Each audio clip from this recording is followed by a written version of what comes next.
5월이 됐습니다. 5월. 5월은 가정의 달이죠. 그리고 오늘 한국교회에서는 첫 주 하면 이제 어린이 주일, 또 오늘이 5월 5일입니다. 어린이날. 그리고 한국 달력을 보니까 아마 어린이날 이제 쉬는 것 같아요. 그래서 내일도 공휴일, 대체 공휴일로 이렇게 표기가 돼 있더라고요. 우리가 첫 주일은 어린이를 생각하는 주일로 지키고요. 둘째 주일은 어버이를 생각하는 주일로 이렇게 보냅니다.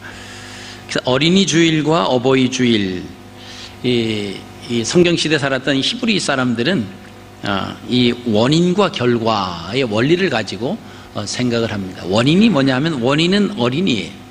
그 원인이 이제 결과가 되는 거잖아요. 그래서 어린이가 이제 어른이 되는, 성장해서 이제 어버이가 되는 그 원인에 의해서 결과가 만들어지는 것을 많이 생각을 합니다. 그래서 원인 없는 결과는 별로 생각을 안 해요. 그래서 어떤 결과가 이루어졌다라고 했을 때는 반드시 거기에 따르는 원인을 생각을 합니다. 그래서 우리는 흔히 결과만 좋으면 된다 그런 말 하잖아요. 그래서 뭐 속담에도 뭐로 가도 서울만 가면 된다, 뭐 그런 속담도 있는데, 그것은 이제 결과를 지향하는, 결과에만 목적을 삼는, 그러니까 그 과정은 어떻게 했든지 어떻게 하든 돈만 많이 벌으면 그러면 된다라고 하는 이제 그런 거와 똑같죠. 그러나 이 히브리 사람들은 원인을 중요시하게 생각합니다. 어떻게 해서 이 결과에 이르렀느냐라고 하는 거죠. 돈을 많이 벌었으면 돈 많이 버는 것에 대해서 그냥 부러워하고 훌륭하고 성공했다 그렇게 얘기하는 것이 아니라 그 돈을 어떤 원인에 의해서 어떤 과정을 통해서 벌었느냐에 따라서 그 결과만 놓고 보지 아니하고 그 원인, 그 과정도 반드시 본다라고 하는 것입니다. 우리가 어린이라고 하면 일반적으로 4살, 5살부터 시작을 해서 그 초등학교까지 그 학생을 이야기합니다. 뭐 어린이날 특별히 이렇게 하면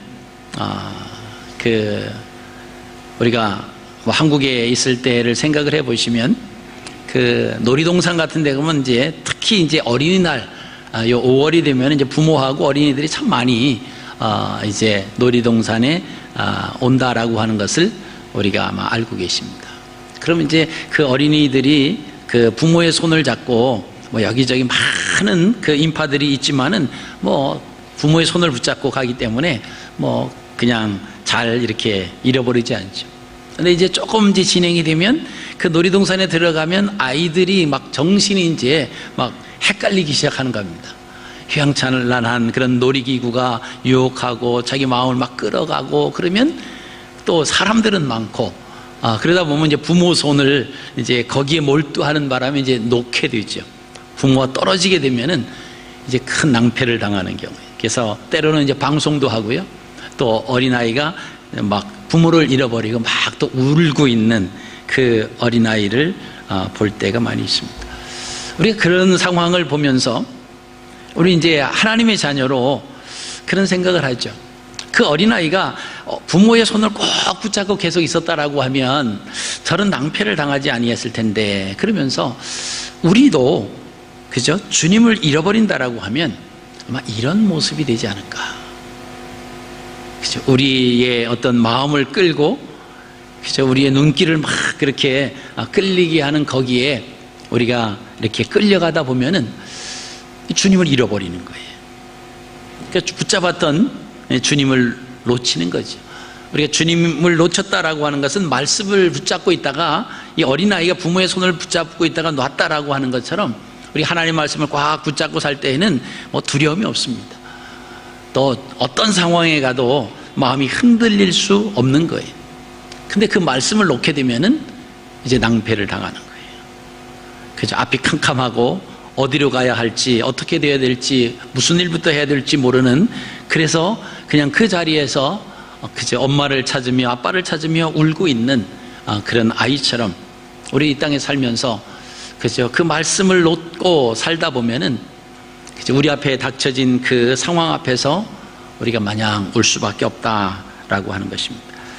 자, 오늘 우리가 하나님 말씀 함께 생각하실 그 내용은요, 오늘 한 절만 읽었습니다. 요한계시록 1장 9절인데 그 한 절 내에 이 사도 요한에 대한 그런 모든 말씀이 기록이 되어 있습니다. 그래서 거기 9절에 있는 것처럼 동참하는 자라고 하는 말씀의 제목을 잡았는데, 동참한다라고 하는 것은 함께한다라고 하는 거예요. 주님과 함께한다라고 하는 그런 의미가 됩니다. 오늘 사도 요한이 예수의 환난과 나라와 참음에 동참한다는 거예요. 예수 그리스도의 환난, 그리고 예수님의 나라, 또 예수님의 그 참음에 자기가 동참한다, 거기 참여한다라고 그렇게 고백을 하고 있습니다. 그러니까 참여한다라고 하는 것은 주님과 함께 하는 것을 뜻하고요, 또 다른 말로 하면 주님을 따라가는 삶이다 라고 하는 것입니다. 여러분, 사도 요한이 반모섬에 유배를 당하기 전에는 이게 노년에 이제 유배를 당하잖아요. 그 전에 이제 에베소에서 지내고 있었습니다. 그 에베소에서 지내고 있는데 그 당시에 그 황제 숭배가 아주 강요됐던, 그 로마의 그 황제를 숭배하는 그 숭배가 강요되었던 그런 시기입니다. 그 요한은 황제 숭배, 즉 황제와 함께 하는 것을 거부하고 오직 찬양과 경배 받으실 분 예수 그리스도 뿐이다 그러면서 증언했습니다. 그래서 요한의 이런 행동이 하나님께 신실하다, 충성되다라고 하는 그 모습으로 비춰져서 이제 반모라고 하는 섬으로 유배를 당합니다. 여러분, 반모라고 하는 섬은요, 그 에게해에 있는 아주 작은 섬입니다. 그 주위가 24km밖에 안 돼요. 땅은 황막하고 다 거의 다 돌로 뒤덮여 있는 그런 곳입니다. 그래서 오늘날 이제 터키 해안에서 한 64km 떨어진 곳에 있는데, 그때 이 반모섬에는 어떤 사람들이 주로 있었냐라고 하면 로마 정치범들의 유배지였습니다. 로마 정권에 대해서 좀 이제 정치적으로 이제 그 범죄한 그 사람들이 유배지로 사용했던 곳이 바로 그 반모섬인데, 이 사도 요한이 그 반모섬으로 유배를 갔습니다. 그래서 반모라고 하는 것은 이제 파트모스라고 하는 그 헬라어인데요, 송진, 채석장이라고 하는 뜻이 있습니다. 그래서 이것을 계시적인 의미로 보면은 인생 항로의 미로에서 송진의 의미처럼 침몰하지 아니하고 진리의 말씀대로 다듬어져야 할, 채석장에서는 돌을 다듬잖아요. 그래서 다듬어져야 할 교회의 모습이 어떤 것인가 라고 하는 그런 물음이 바로 이제 반모라고 하는 그 섬의 이름입니다.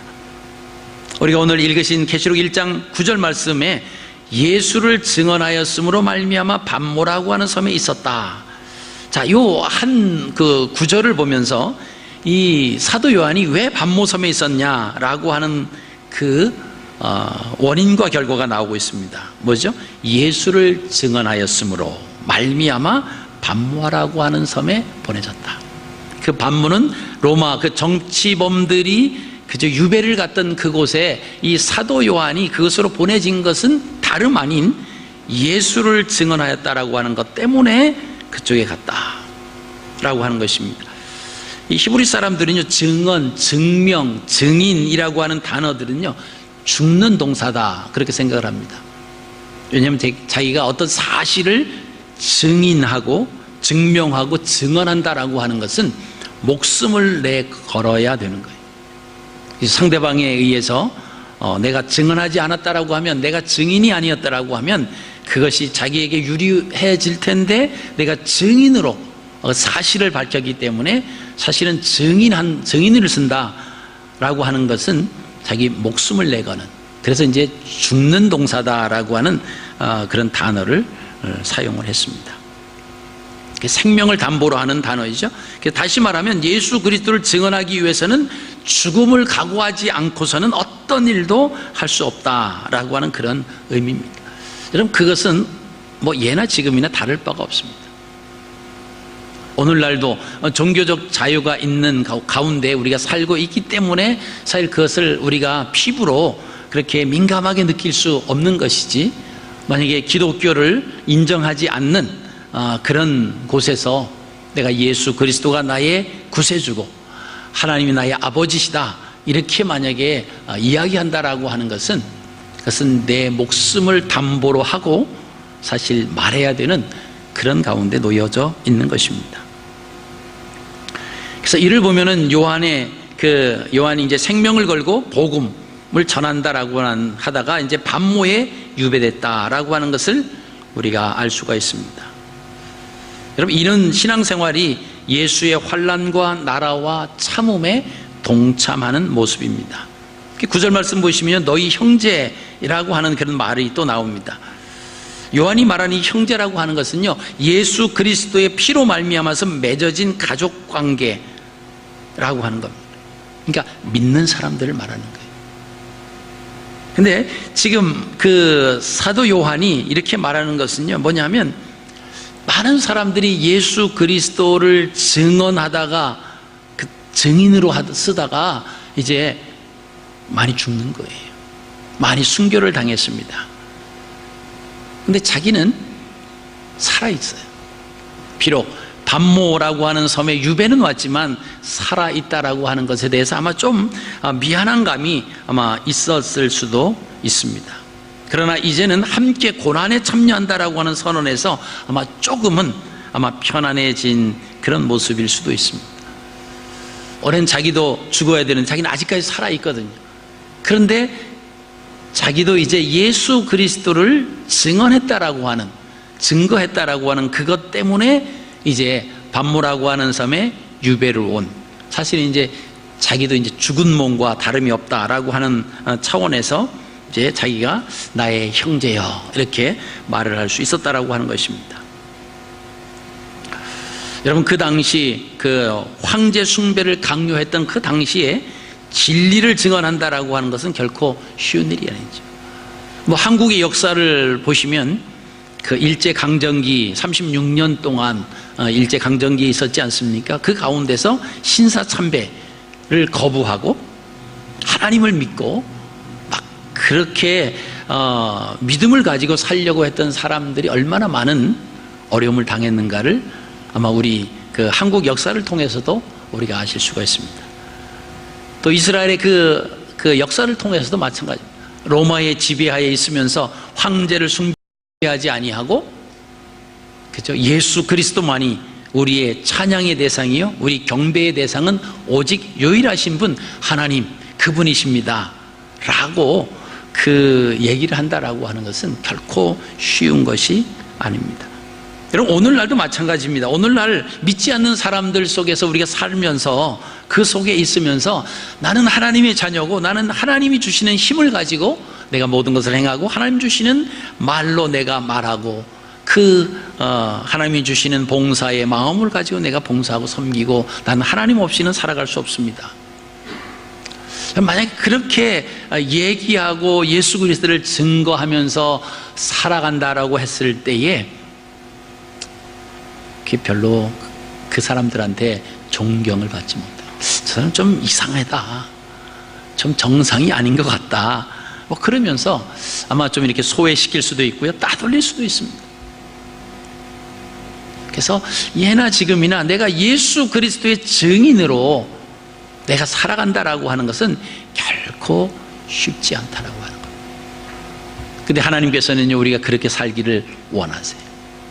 왜냐하면 믿지 않는 사람들이 나의 증언하는 그 증언을 통해서 한 영혼이라도 그 말씀이 그 사람의 마음에 박혀서 하나님께로 돌아올 수 있기 때문에 그런다라고 하는 거예요.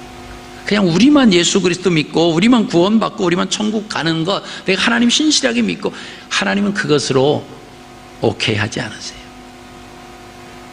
우리가 먼저 구원받았다라고 하면 우리의 입술을 통해서 아직 구원받아야 할 수많은 사람이 있습니다.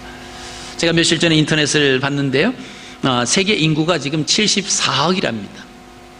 74억, 75억 뭐 이렇게 가고 있대요. 그 중에서 크리스찬들이 24억이래요. 그러면 50억이라고 하는 그 사람들은요, 넌 크리스찬입니다.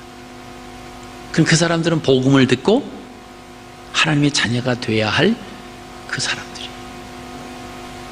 우리가 복음을 전했을 때 복음을 들어야 할 사람들은요 엄청 많다라고 하는 거예요. 여러분, 이런 상황 속에서 우리가 잠잠하면 주님께서 그렇게 말씀하시죠. 너희가 잠잠하면 돌들을 들어서 내가 외치게 할 것이다.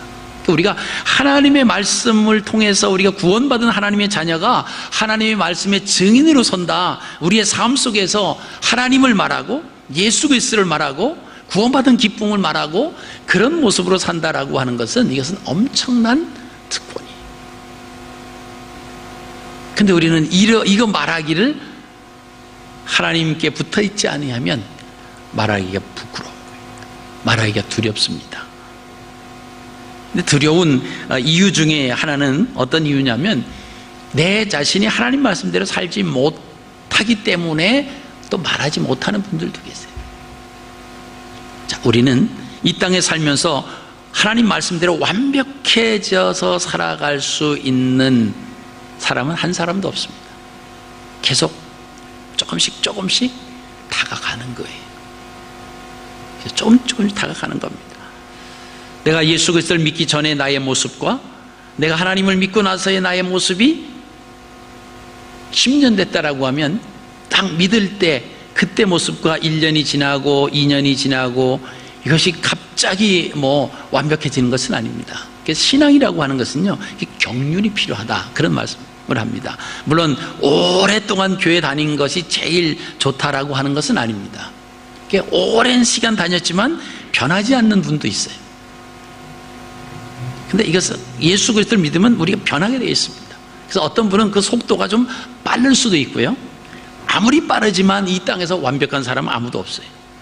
그러니까 우리가 내가 좀 말씀에 온전하게 되고 나야 다른 사람에게 예수 그리스도를 증거하고 복음을 전할 텐데 내가 그렇게 살지 못하기 때문에 이런 마음은 하나님이 주신 마음이 아니라 사단이 주는 거예요. 우리의 입을 열지 못하도록. 그래서 나는 부족하지만 상대방이 야, 너 예수님 믿었다라고 하는데 그 정도밖에 안 되냐? 그러면 인정하세요. 야, 예수 믿는 사람이 아직도 그 술을 먹느냐? 그러면 인정. 네, 맞습니다. 근데 내가 전에는 소주 10병을 먹다가 이제는 7병밖에 안 마신다고. 안 마셨는데 이렇게 그렇게 거짓말하지 마시고 내가 지는데 계속 이제 줄여가고 있다고. 여러분 그렇게 말하십시오. 내가 지금 이제 내년이면 그 다음이면 시간이 흐를수록 나는 점점 예수님께로 다가가고 있는 지금 진행 과정이다. 지금 작업 중이다. ING다. 이렇게 말씀하십니다.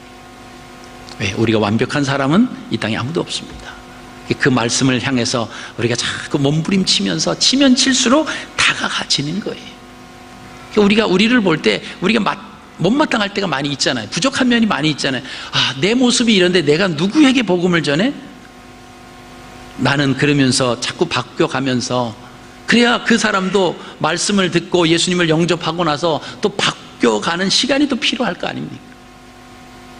나는 이렇게 예수님 믿고 이렇게 바뀌어가고 있는 그저 변화된 그 모습을 자꾸 전하는. 어떤 분은 그런 말씀을 하세요. 교회 오면 그렇게 편한, 그 마음이 편하고 그냥 피난처에 들어온 것 같고. 여러분 그 마음이 우리 모두에게 있잖아요. 이게 우리가 예수님 믿기 전에는 이런 마음을 사실 생각도 못하고 상상도 못했습니다.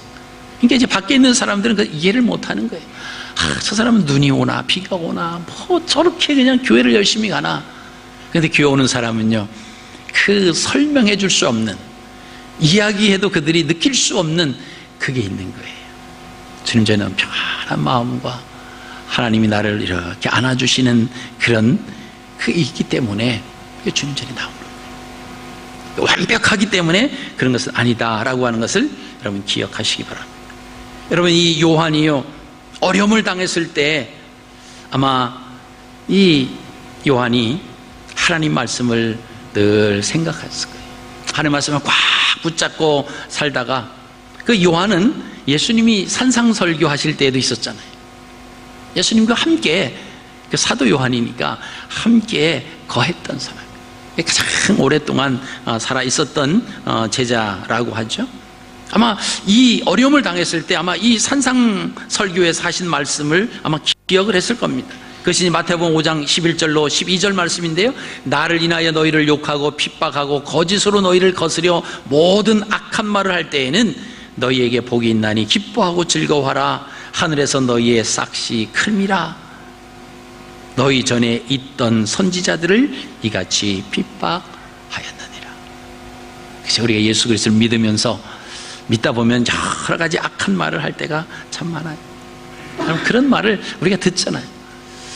그런 말을 들을 때는 내가 안 그랬는데 막 그렇다고 그러면 얼마나 막 끌어오르잖아요.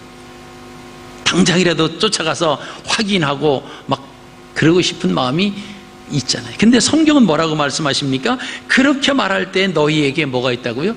복이 있대요. 그러면서 기뻐하고 즐거워하라. 하늘에서 우리의 상급이 있다는 겁니다. 그러니까 누가 모함을 하고 막 이제 뭐 그런 말이 목회를 하는 가운데 보면 많이 들려요. 교회를 나가는 사람들이 특히 하는 말이죠. 목사님이 이렇고 성도가 이렇고 막 그래요. 근데 사실 그런 것이 그러지 않았는데 그런 말이 들려요. 그럼 막 쫓아가고 싶잖아요. 내가 언제 그랬냐고 막 따지고 싶잖아요. 그럼 그때 이 말씀이 생각나요. 이 말씀이 생각나면요, 기뻐하래요. 기뻐하고, 이 하늘에서 내 상이 또 하나 생기는구나. 여러분, 사도 요한이 그 어려움을 당할 때 예수 그리스도가 오직 찬양을 받으시고 경배를 받으실 뿐입니다, 그렇게 고백했을 때 황제 숭배라고 하는 걸 거역하기 때문에 지금 반모 섬으로 유배를 가잖아요. 얼마나 억울해요. 그런데 그때 예수님이 하신 말씀이 기억이 나는 거예요. 나를 인하여, 예수 그리스도죠, 예수님을 인하여 너희를 욕하고 핍박하고 거짓으로 너희를 거스려 모든 악한 말을 할 때에는 너희에게 복이 있다는 거예요. 기뻐하고 즐거워하라. 하늘에서 너희의 삭시 큼이라. 너희 전에 있던 선지자들을 이같이 그들이 다 핍박한다는 거예요. 그러니까 우리 앞에 있었던 그런 선지자들, 믿음의 선조들이 믿음 안에 살려고 했을 때 다 이러한 어려움을 겪었다는 겁니다. 그러니까 우리만 억울한 게 아니에요. 믿음으로 살려고 할 때 억울한 일들이 많다라고 하는 겁니다. 억울한 이야기가 많이 들린다라고 하는 겁니다. 그냥 내가 가만히 있으면 나만 바보인 것 같고, 그런데 그것 때문에 주님이 산상수훈에서 말씀해 주시니까 그럴 때는 기뻐하고 즐거워하라. 하늘에서 너희의 상이 있다는 거예요. 그렇죠? 그 상이 크다라고 하는 것입니다. 여러분, 우리가 이런 말씀이 생각날 때 우리가 그 말씀을 부여잡고 우리의 마음을 컴다운시키는 거예요. 그러니까 누구에게 좀 억울한 일을 당하고 억울한 말을 듣고 그랬을 때 가서 싸우려고 하지 마시고요, 이 마태복음 5장에 있는 산산수훈 말씀이 기억이 나서, 하나님, 내 상이 또 하늘에서 또 하나 생기는 거예요. 하나님 감사합니다. 그럼 오히려 그 악한 말을 하는 사람이 미워하는 게 아니라 그 사람이 고마운 거예요. 왜? 나로 하여금 상을 받게 해주니까. 그래서 거기에 대한 모든 결정, 결과, 판단은 하나님이 하실 것이니까. 그렇죠? 그래서 우리가 하나님 앞에 우리가 온전히 서 있는 겁니다. 이런 삶이 뭐냐면 말씀을 붙잡는 삶입니다. 그 말씀을 따라가는 삶이 바로 이러한 삶입니다. 자, 사도 요한은요, 예수님의 12제자 중에서 예수님을 가장 가까이에서 모신 사람입니다. 그가 무엇에 동참하였는지 자신의 행동을 그 3번으로 소개를 하고 있습니다. 3중으로 하는데요, 예수의 환난과 나라와 참음에 동참하는 자라.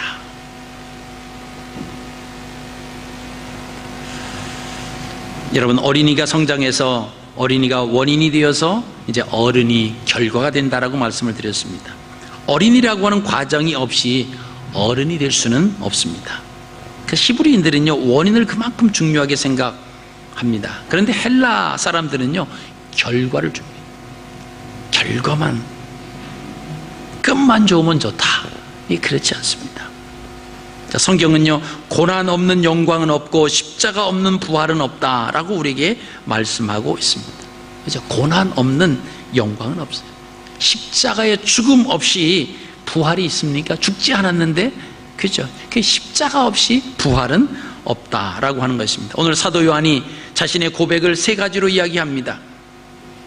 첫째는요, 예수 그리스도의 환난에 동참을 했다.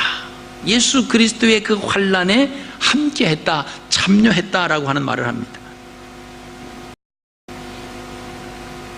여러분, 이것이 예수님과 함께하는 거예요. 요한이 참여했다라고 하는 환난은요, 자신의 유익을 위해서 당한 환난이 아닙니다. 하나님의 말씀과 그리스도의 증거로 인해서 당한 환난이에요. 우리가 그랬죠. 우리가 뭐 어떤 것을 하다가 좀 잘못해서 뭐 교회 다니는 게 왜 그래 막 그러면 내가 환난을 당하고 있다고. 그건 환난이 아니에요. 우리가 잘못해서 받는 거 말고 성경에서 말씀하시는 것은 내가 예수 그리스도를 위해서 살다가 환난을 당하는 거예요. 내가 인간적으로 잘못 살다가 막 교회 다니는 사람이 왜 저래 막 그럼 이게 참 교회 다니기가 힘들구나, 이렇게 핍박을 받는데 이거 환난이구나. 여러분, 그 성경에서 말은 그건 아니에요. 그것은, 그런 말을 들으면 우리가 어떻게 됩니까? 그냥 가만히 참고 기뻐하는 것이 아니라 빨리 고쳐야 돼요. 우리 잘못된 것을 고쳐야 됩니다. 내가 이런 행동 때문에 참 믿지 않는 사람들이 이렇게 보면서 더 오히려 하나님의 영광을 가리는구나. 그것을 아시고 빨리 잘못된 것은 고치셔야 돼요. 예수 그리스도를 위해서 예수 그리스도의 증거를 하다가 당하는 환난을 말씀하는 겁니다. 여러분, 창세기 3장 이후에요, 악이 함께 공존하는 세상에 우리가 살고 있습니다. 그러니까 사실은 믿음으로 산다라고 하는 것이 그렇게 호락호락한 것은 아닙니다. 온갖 손해와 불이익을 감수해야 하기 때문에 그렇습니다. 그러니까 그 1세기에 살았던 그 사람들은요, 그 로마 정부에 의해서 황제 숭배라고 하는 것 때문에 상당한 핍박을 받으며 살고 있습니다. 로마에 가면요, 지금도 그 카타콤이라고 하는 게 있습니다. 지하 동굴을 파고 믿는 사람들이, 그리스도인들이 밖에 나올 수가 없어요. 그래서 동굴을 파고 그 안에서요, 모든 것이 다 해결이 돼요. 그 성지 그 탐사에 이렇게 가보면, 거기 이제 굴을 이렇게 가는데 그 일부 굴만 갑니다. 그 잘못 인도자 없이 가면은 갔다가 나오기가 힘든 거예요. 그래서 로마 군인들이 거기에 그리스도인들이 있다라고 하는 것을 막 잡으려고 들어왔다가는 그냥 거기서 길을 찾지 못하고 죽습니다. 그래서 송장이 되는 거예요. 그 사람 아주 길을 잘 밑에서 막 이렇게 어지럽게 뚫어놔가지고, 이제 지금 뭐 가서 이렇게 볼 때도 이렇게 지금 이제 불 켜놓고 그 지도자 안내원이 있어요. 그래서 안내원 따라서 이렇게 다른 데로 가는 데는 이제 굴 있는데 이렇게 막아놨습니다. 거기 가 보면은 거기에서 모든 생활을 다 합니다. 거기에 자고요, 생활하고, 거기에 화장실도 있고, 거기에 그 장례하는, 그 사람이 죽으면 무덤도 있고, 그 안에 지하 공주 다 있습니다.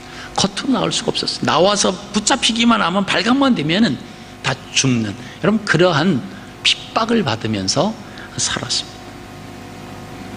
믿음으로 산다라고 하는 것이 그렇게 힘들었다라고 하는 것입니다. 여러분, 오늘도 마찬가지. 오늘 주님께서 그렇게 말씀하시잖아요. 누구든지 나를 따라오려거든 자기를 부인하고 자기 십자가를 지고 나를 따를 것이다. 우리가 그냥 룰루랄라 아무것도 없이 그냥 주님이 가셨으니까, 주님이 다 터 닦아 놓으셨으니까 우리는 그냥 뭐, 그게 아니에요. 우리가 지고 가야 할 십자가가 있습니다. 오히려 그 십자가가 무겁다고 느껴지지만 그 십자가 때문에 우리가 주님을 잃어버리지 않는 경우가 많습니다. 왜 이런 고통을 주셨을까? 왜 이런 어려움을 주셨을까? 이것만 없으면 얼마나 내 삶이 잘 펴졌을까? 우리 집이 얼마나 좋을까?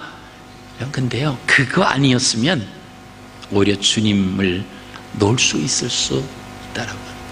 그것이 주님이 나로 하여금 더 기도하고 더 무릎 꿇고 하나님 앞에 매달리라고 주신 십자가구나. 그리고 그 십자가를 지고 가는 거예요. 여러분, 그 십자가는 결코 가벼운 것이 아닙니다. 눈물을 흘리며 땀을 흘리며 가는 거예요. 그 부분이 예수다라고 하는 것입니다.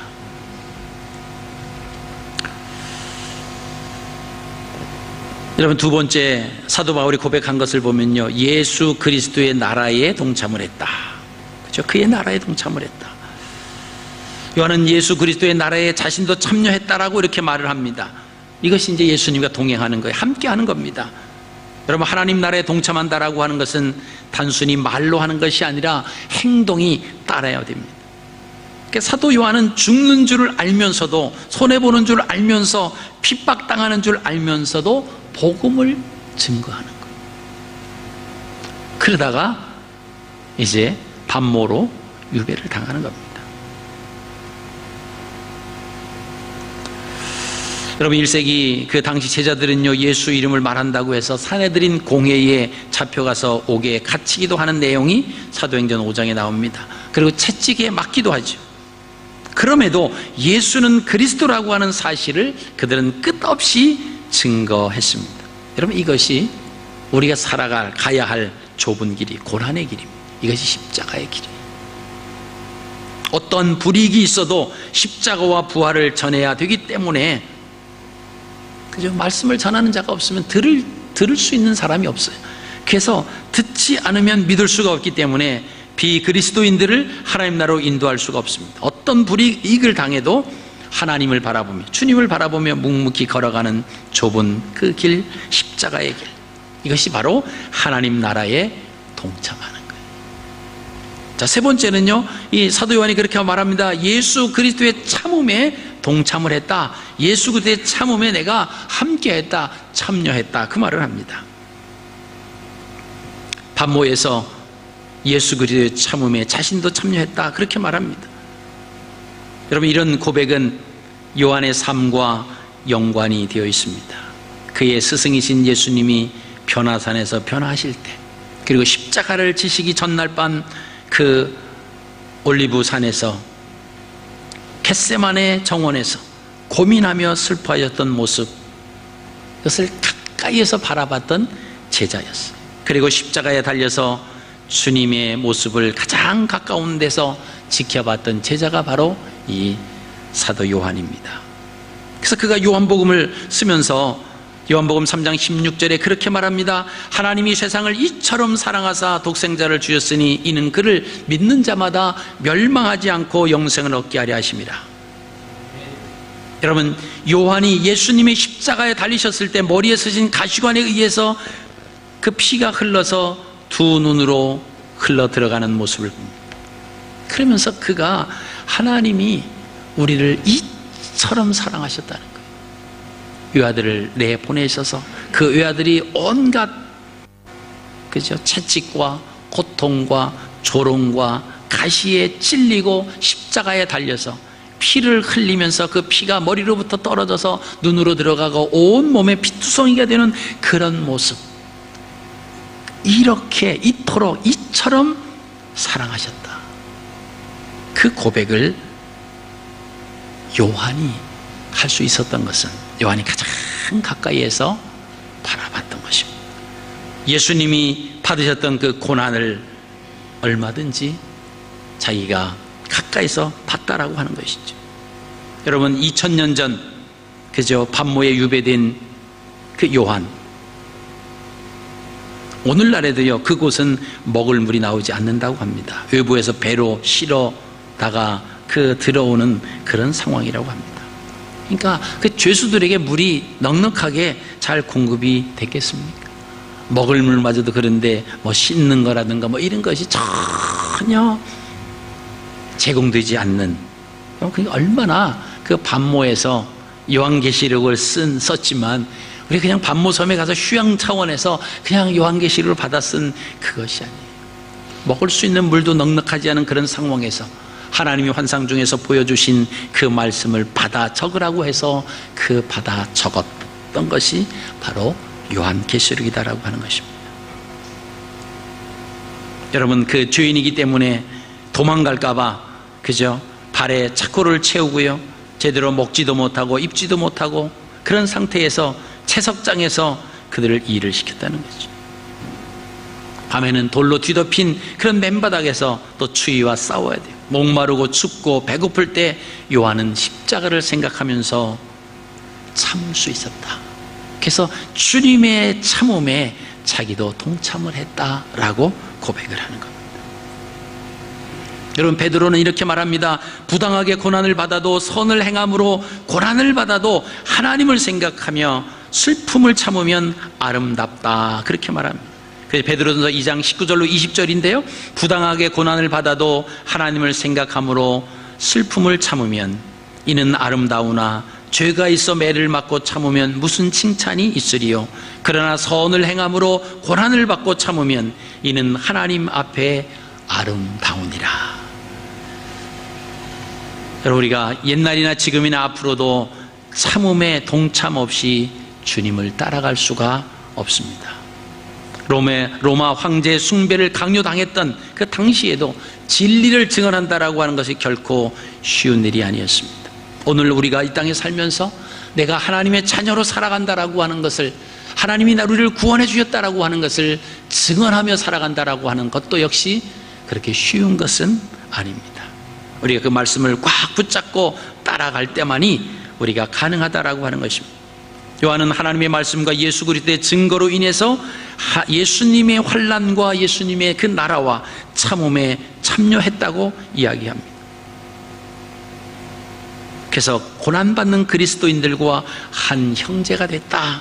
그래서 너희 형제다, 이렇게 이야기를 하는 것입니다. 예수의 환난과 나라와 참음에 동참하였기 때문에 그 믿음의 선진들과 똑같이 너희 형제여, 믿음으로 하나 된 형제라고 고백을 하는 것입니다. 오늘 말씀을 정리합니다. 요한은 예수 그리스도의 환난에 자신도 함께 했다고 말합니다. 자신도 동참했다고 말합니다. 자신도 참여했다고 말을 합니다.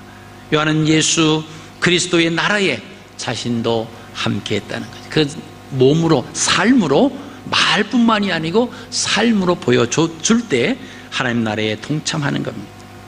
요한은요, 예수 그리스도의 참음에 자신도 함께 그 참음에 동참을 했다고 이야기를 합니다.